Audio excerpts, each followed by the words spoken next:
At some point in business, everything has to be documented.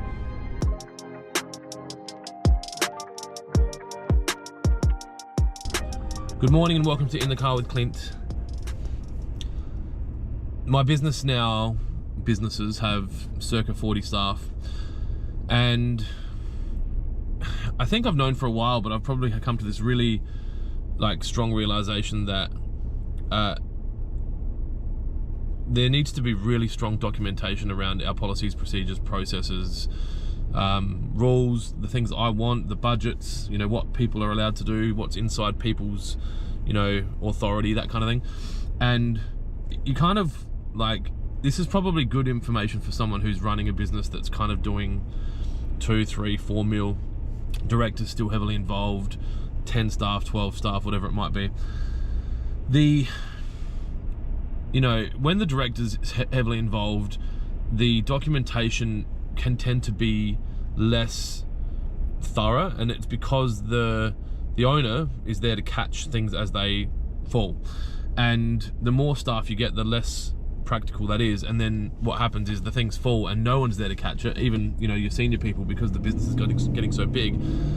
And that's where the documentation comes in. And if you've got strong documentation around your business's rules and your needs and your wants and your desires and all the things that matter to you, then there's no ambiguity, and it makes it really easy for people to be able to go look at have this kind of central depository for them to go find the information that they need.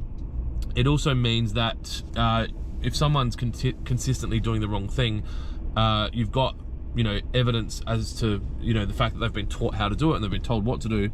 And so it's very easy to correct mistakes, and obviously sometimes in some cases move into a performance management position for people that are continuously doing the wrong thing. And I think if I had my time again, I wouldn't have done anything differently. It's one of those things. I remember when we first started out, Michael, my business partner at the time, was like, we don't want to get caught in the trap that we saw our former employer dealing with, where we were writing policy 15 years in. Let's do it from the start, and then we'll have really good records and we'll have good policy, and then the business will be fine. The reality is you get busy, and I've said this before, but sales come first.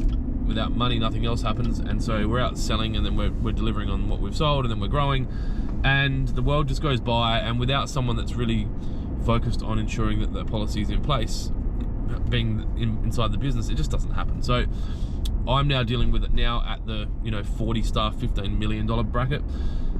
Everything I understand about 15 to 100 million, or it's probably 15 to 50 million, is about governance and policy. And so we're in this shitty stage, which I hate, of rules.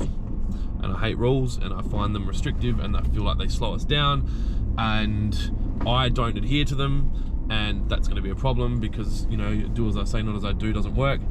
But the reality is I now need to let the rule makers take over, and I need to step aside from the day-to-day and basically allow the business to be run under those rules for the safety of individuals, and also for the profitability and longevity of the company, which matters to all individuals, because obviously if the company doesn't exist, no one's got a job.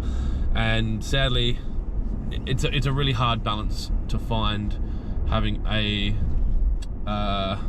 shoot first, ask questions later director inside a policy-driven business. And it's probably one of the biggest struggles I'll have in business, definitely today and potentially ongoing. I hope that makes sense. If you can try and start documenting as much as you can, as early as you can, it will serve you well. And if you're looking for rapid hyper growth, you're going to need strong policy real soon. Thanks for tuning into In the Car with Clint today. I hope that's been some benefit to one of you. If you've got any questions, hit me up. As I've said multiple times, I'm an open book. Happy to share whatever with you. Be kind to each other. Most importantly, be kind to yourself, and I'll talk to you soon.